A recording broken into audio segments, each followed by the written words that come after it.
وہ بابا فرید الدین گنج شکر رحمۃ اللہ تعالی علیہ جن کا بہشتی دروازہ بڑا مشہور ہے. اور یہاں پر یہ اعتراض بھی میں دور کر دینا چاہتا ہوں.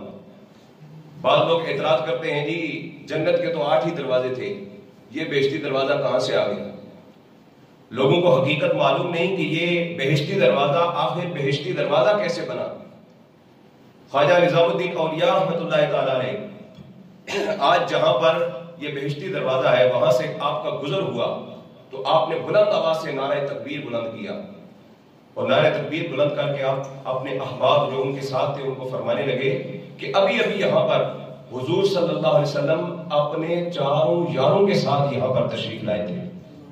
ابھی حضور اپنے خلفائے راشدین کے ساتھ یہاں پر تشریف لائے اور فرما گئے کہ جو یہاں سے گزرے گا وہ نجات پا جائے گا، جو یہاں سے گزرے گا وہ نجات پا جائے گا. یہ ایک اللہ کے ولی کی زبان سے نکلا ہوا جملہ ہے.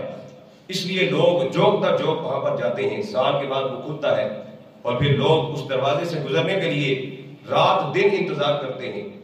لیکن یہ یاد رکھیے کہ یہ قرآن و حدیث کا کوئی قطعی فیصلہ نہیں ہے کہ جو وہاں سے گزرے گا وہ یقیناً جنتی ہو جائے گا. یہ ایک اللہ کے ولی کی زبان سے نکلے ہوئے الفاظ ہیں اور اچھا گمان کیا جا سکتا ہے.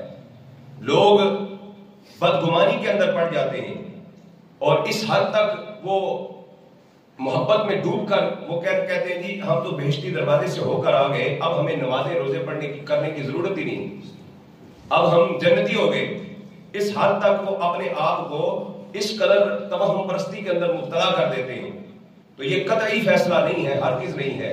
اور ہمارا ایمان ہے کہ آقا کریم صلی اللہ علیہ وسلم نے خود فرمایا جنت تو 7 آسمانوں کے اوپر ہے، لیکن رب کائنات نے مجھے یہ حکم دیا ہے، مجھے یہ اذن دیا ہے، مجھے یہ اجازت دی ہے کہ میں نے 7 آسمانوں کے اوپر سے جنت کو کھینچ کر ماں کے قدموں میں رکھ دیا.